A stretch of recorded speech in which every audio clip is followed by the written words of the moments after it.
Luzon, Visayas, Mindanao at buong mundo. Ngayon ay Huwebes sa February 20, 2025. Ako si Barbie Mulak at ito ang Balitang A to Z.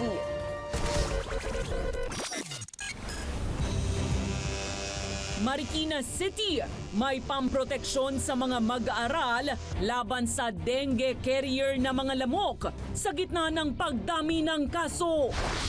BIR, may babala sa mga kandidatong lalabag sa tax rules ngayong panahon ng kampanya. Nagsenador ka pa? Yeah. Ayaw mo pala mag-judge sa impeachment? Senate Minority Leader Coco Pimentel, may banat laban kay Senate President Francis Cheese Escudero sa mabagal na pag-usad ng impeachment trial ni VP Sara Duterte. Alamin, pagkaing Pinoy na second best na putahing itlog sa buong mundo ng Taste Atlas. Sa ibayong balita, mga residente sa isang village sa UK, ginulantang ng dambuhalang sinkhole. Sa showbiz, ang eksena ni Coco Martin at Macoy De Leon sa FPJ's Batang Quiapo, record-breaking sa online views. At singer Moira De La Torre, naka-duet sa kanyang bagong music video si Sam.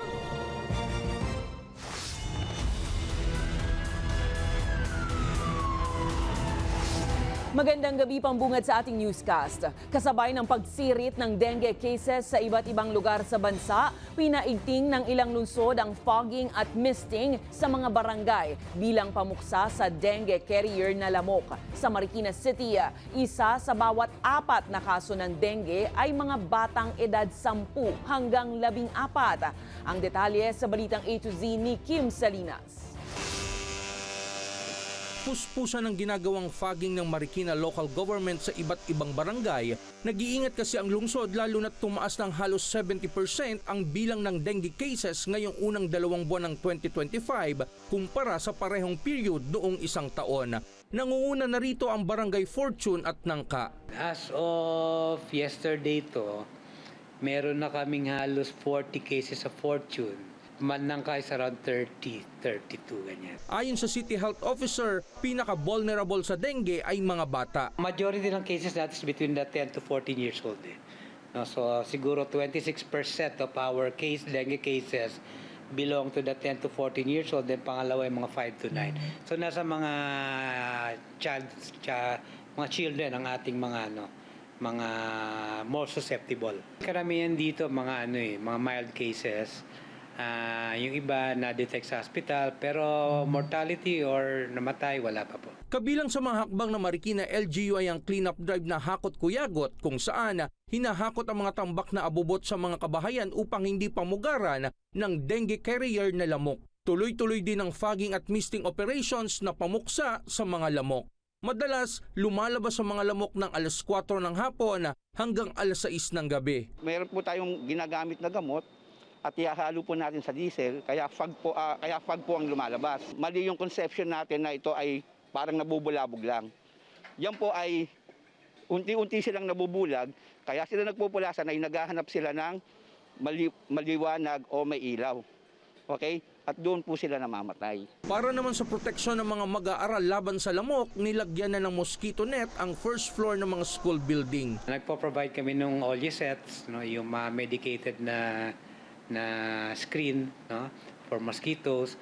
Then ina-advise na rin natin yung school children na pwede na magsuot ng mga long sleeves o yung mga knee-high na socks. Paalala ng mga eksperto, para makaiwas sa dengue, siguruhing laging malinis ang kapaligiran at walang stagnant na tubig at magpahid ng insect repellent lotion sa katawan. Para sa Balitang A to Z, Kim Salinas.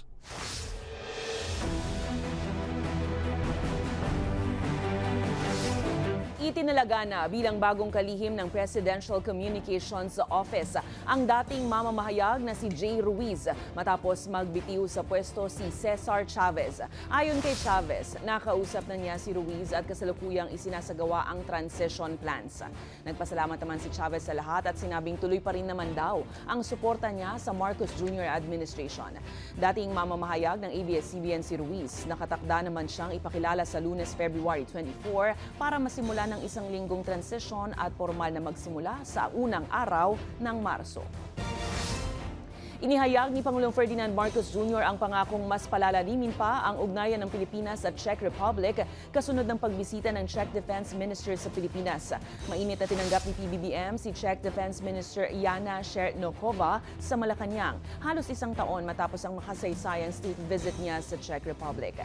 Sa naunang biyahe ni Marcos sa Prague, lumagda ang dalawang bansa ng kasunduan sa kalakalan at inilatag ang labor consultation mechanism. Naniniwala naman ngayon ang Pangulo na higit pang mapapalawak ang kooperasyon at itibay ang relasyon ng dalawang bansa.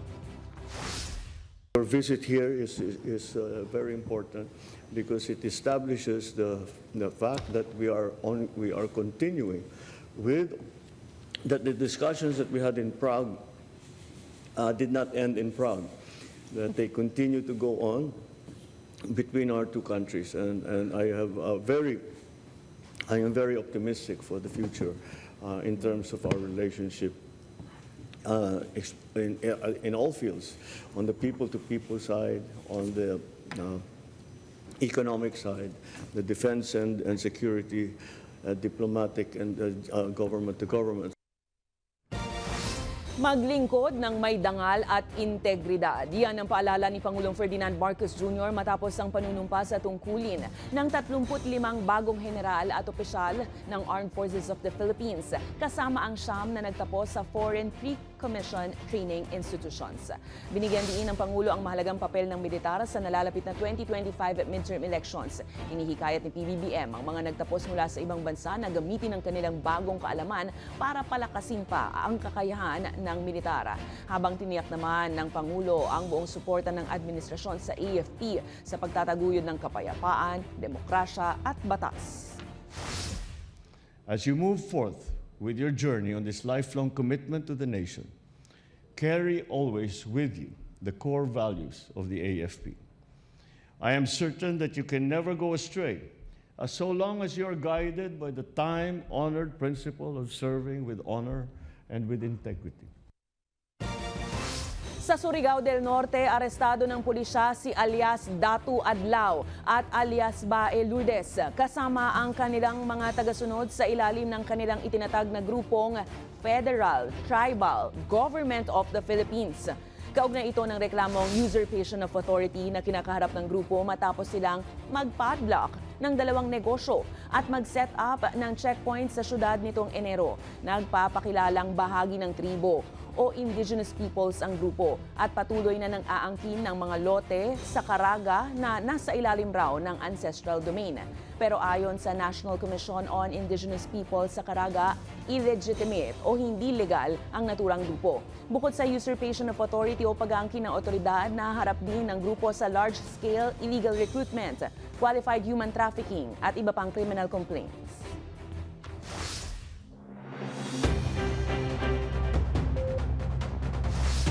Nangalampag sa tanggapan ng LTFRB sa Quezon City ang grupo ng Transport Network Vehicle Service o TNVS drivers para igiit ang taas pasahe. Ang kanilang petisyon gawing 70 pesos ang base fare mula sa 45 pesos at itaas sa 3 piso kada minuto ang singil sa biyahe. Ayon sa grupo, sobra na ang kanilang pagkalugi dahil sa matinding traffic ngayon at 5 taon nang hindi gumagalaw ang pasahe sa mga ride-hailing app kahit daw tumaas na ang presyo ng langis. Hindi pa naman naglalabas ng pahayag ang LTFRB kaugnay ng petisyon. Sa sobra pong traffic ngayon, sobra po ang pagkalugi ng mga TNVS na. Kaya dapat po ang 2 pesos per minute ay gawing 3 pesos per minute upang madagdagan man lang ang kita ng mga TNVS driver. Good news naman para sa ating mga lolo't lola. Simula February 26, makatatanggap na ang mga senior citizen na magdiriwang ng kanilang ika-80, 85, 90 at 99 na kaarawan ng kanilang halagang 10,000 peso cash gift. Bahagi ito ng expanded Centenarians Law na dating nagbibigay lang ng 100,000 pesos sa mga umaabot sa ika-100 taong gulang. Sa bisa po ng Republic Act 1198-2, otomatikong makakakuha ng cash gift ang mga senior na sasapit sa kanilang milestone birthdays. Sakaling pasok ang edad ng senior citizen, maaaring mag-apply sa website ng National Commission of Senior Citizens. Maaari rin mag-apply sa pinakamalapit na Office of the Senior Citizens Affairs o OSCA o kaya lokal na Social Welfare and Development Office. It's a benefit that has to be applied for. Hindi po pwede na hahanapin ka namin kasi baka doon sa lugar na yan may maraming 80 anyos. Hindi ganun siya. Kailangan mag-apply. Pinasinayaan ngayong Huwebes ng Episcopal School ng Trinity of University of Asia ang lagpas 15 full online graduate programs. Ayon kay Trinity University of Asia President Dr. Gisela Daluna, bubuksan ang online enrollment sa Hunyo para sa mga kursong Information Technology, Tourism Management, Real Estate Management, Psychology, Communication, Broadcasting, Public Administration at iba pa. Kasalukuyan pang binubuo ang Learning Management System o LMS kung saan ilalagay ang mga software data ng enrollees sa tulong ng TUA Learning Cloud. Pinag-aaralan din ng naturang universidad ang pagpapatupad naman ng mas abot kayang matrikula para sa mga PWD enrollees bilang discount. Kasi ngayon with the technology, na-open yung avenue for accessibility online. Siguro dahil sa pandemic, di ba, nagkaroon tayo ng napilitan mag-learning management system. So talagang yun yung siguro sinasabi ko impetus to start it kasi meron namang capacity ang university. So why not, di ba? Oo, dapat talaga sumabay din ang Trinity sa needs ng panahon. Yan.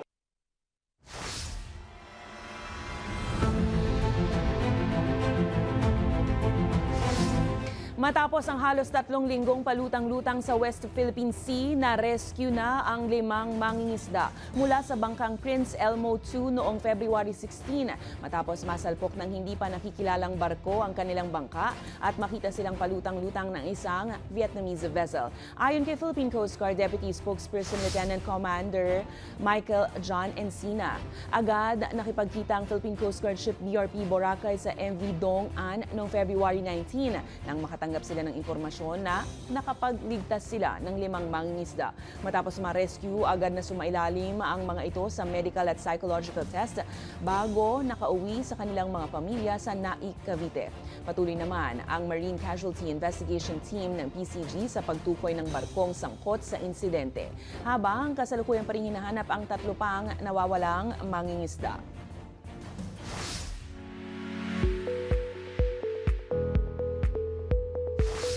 Ito, pwedeng pang midnight snack. Mahilig ba kayo sa tortang talong?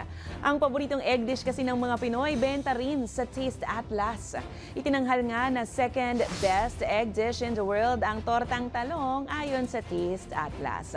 Matapos makakuha ng 4.4 rating sa evaluation, nanguna naman ang Ajitsuke Tamago egg dish ng Japan sa listahan.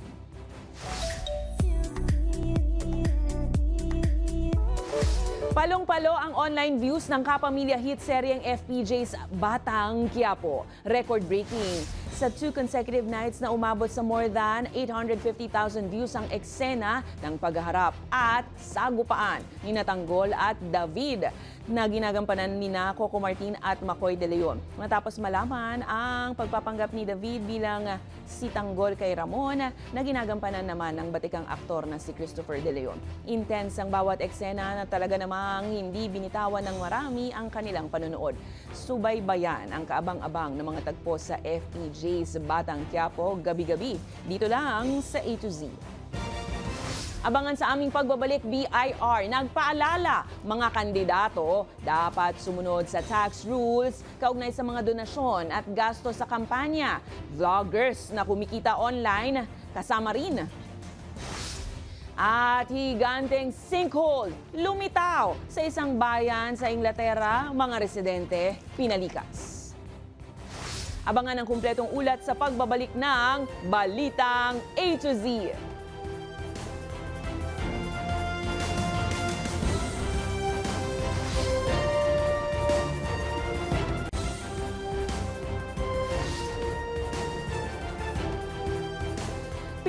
nasugatan kabilang ang isang menor de edad matapos araruhin ng isang pampasaherong jeep ang 8 sasakyan sa Samson Road, South Caloocan City, Miyerkules ng gabi.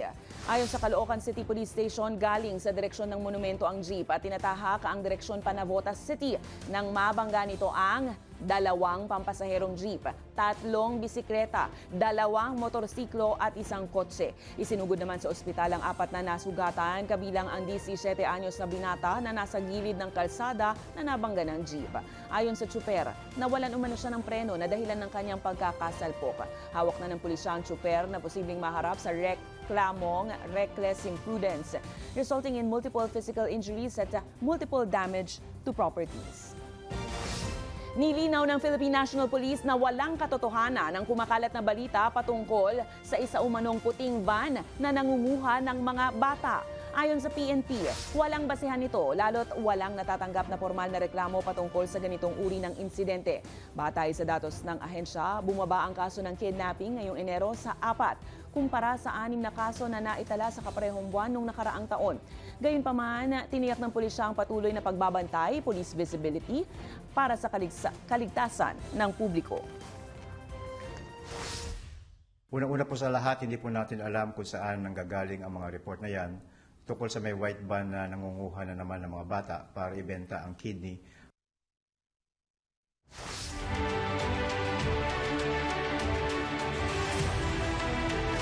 Sinisilip ng Bureau of Internal Revenue ang mga kandidato sa midterm elections kung sumusunod sila sa tax rules. Ngayong todo na naman ang paggastos sa pangangampanya. Maaaring makasuhan ng paglabag sa tax at election rules ang mga lalabag na kandidato. May balitang A to Z si Ace Cruz. Isang linggo matapos ang marangkadang campaign period para sa national positions, kaliwat kanan ang campaign sorties ng mga kandidato sa midterm elections. Kaya't kaliwat kanan din ang gastos sa pangangampanya mula sa tarpaulins, posters at advertisements. Paalala ni Bureau of Internal Revenue Commissioner Romeo Lumagi Jr., sakop pa rin ito ng tax rules, sariling gastos man ito ng kandidato o donasyon ng supporters. Dahil kinakailangan natin i-account lahat ng mga natanggap natin na donasyon at lahat ng mga gastos natin kapag tayo ay nagbabayad sa mga suppliers na inano natin katulad ng mga ads at kung tayo ay bumibili ng mga campaign paraphernalia ay kinakailangan po nating mag-withhold ng porsyento dito. Maaaring makasuhan ng paglabag sa tax at election rules ang mga lalabag na kandidato. Kapag nakita namin yan, magkakaroon ng kaukulang penalties kapag ang mga kandidato ay hindi nakita natin na hindi sumunod sa mga patakaran pagdating sa mga pagtanggap ng donasyon at pagbabayad sa mga suppliers. Makikipag-ugnayan na rin ang BIR sa Commission on Elections para matiyak na sumusunod sa patakaran ng mga kumakandidato.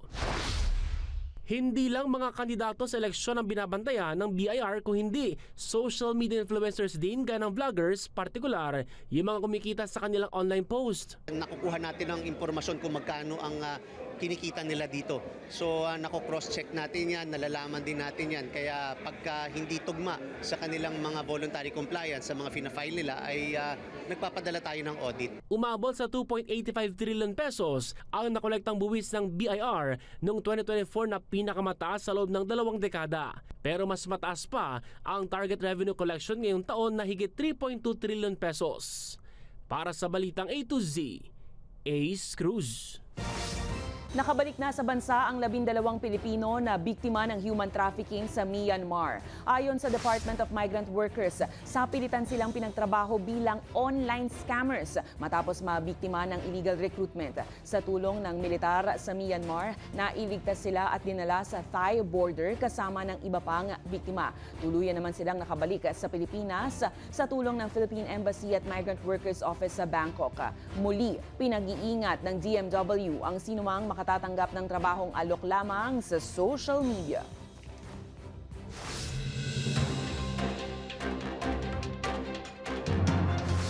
Ipinasara muna ng Environment Department ang Campsite 1 at 2 sa Mount Pulag para bigyang daan ang rehabilitasyon matapos itong mapuno ng basura na iniwan ng hikers. Hindi pa malinaw kung kailan ito muling bubuksan pero tiniyak ng DENR na pagmumultahin ang sinumang mag-iiwan ng kalat doon. Samantala, napuno naman ng berdeng lumot ang pamosong Boracay Beach. Pero ayon sa lokal na pamahalaan, walang epekto sa turismo ang lumot o algae bloom na karaniwang nakikita sa Boracay tuwing Pebrero sa pagpalit ng panahon mula amihan papuntang habagat season.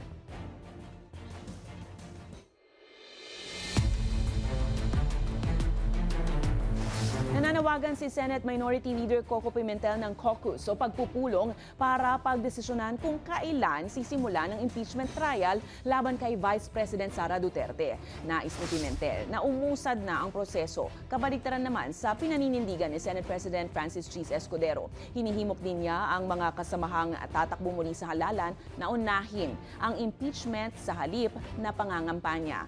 Binanatan rin ng mambabata si Senate President Francis Cheese Escudero dahil sa mabagal na pagpasya ukol sa issue. Nagsenador ka pa? Yeah. Ayaw mo pala mag-judge sa impeachment? Yeah, but do you... Kasama na yun sa job description mo, noong umpisa pa. But that's- Pag-file mo ng certificate of candidacy, dapat alam mo na yun.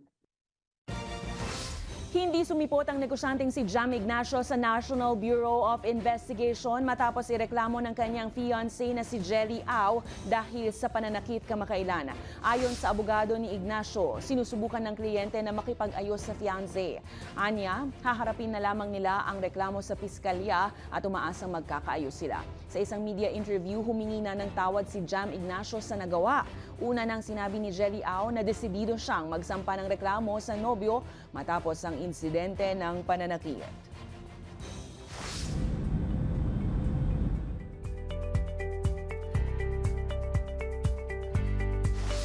Isang higanteng 20 metrong sinkhole ang biglaang bumuka sa Surrey, England, kung saan nilamon nito ang isang hardin. Nagulantang ang mga residente ng Godstone, Surrey nang bigla na lang bumuka ang lupa. Agad namang pinalikas ang ilang residente ng halos 30 kabahayan na apektado nito. Napagalaman sa investigasyon na itinayo ang mga bahay sa dating minahan ng buhangin. 3 taon pa lamang ang nakalilipas. Idineklara naman itong major incident ng lokal na otoridad.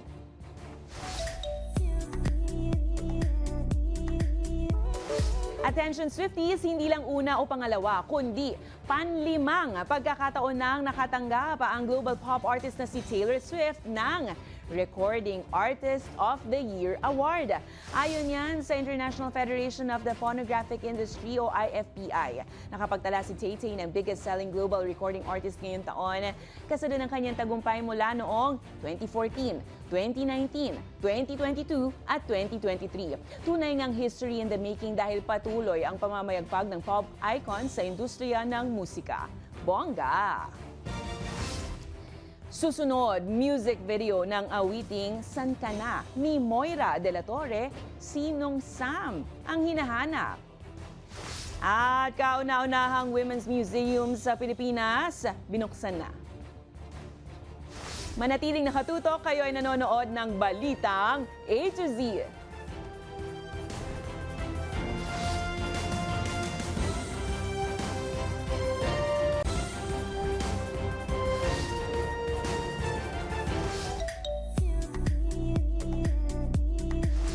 Naglabas ng bagong music video ang OPM singer na si Moira de la Torre ng kantang San Ka Na.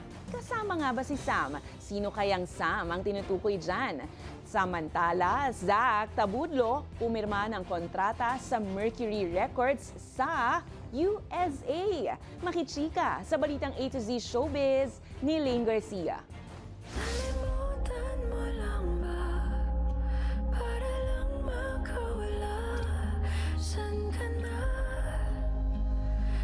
Ibang Sam pala. Tila pa simpleng sinakyan ni OPM singer-songwriter Moira de la Torre ang intrigang umaaligid sa kanila ng aktor na si Sam Milby. Sa kanyang latest post sa Facebook page, ibinahagi niya ang ilang snaps sa kalalabas lang na music video na San Ka Na featuring Sam Concepcion.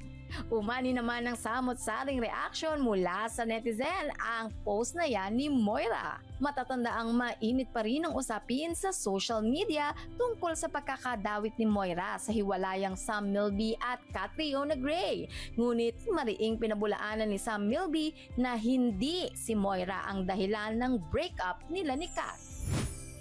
Samantala, it's official! Going international na ang OPM hitmaker na si Zach Tabudlo matapos pumirma ng kontrata sa ilalim ng Mercury Records. Ang magandang balitang yan, ibinahagi mismo ni Zach sa kanyang Instagram. Ayon kay Zach, hindi raw niya akalain na makakapirma siya ng kontrata sa isang international record label. Dahil anya, nagsimula lamang siya sa pagsusulat ng mga kanta sa kanyang kwarto at ngayon kabilang na siya sa one of the biggest record labels sa Amerika. Ang Mercury Records ay isang American record label na humahawak rin sa ilang kilalang award-winning artist tulad ni Zayn Malik at Post Malone. What an opportunity! Congratulations at good luck, Zach! Para sa balitang A to Z Showbiz, Lane Garcia.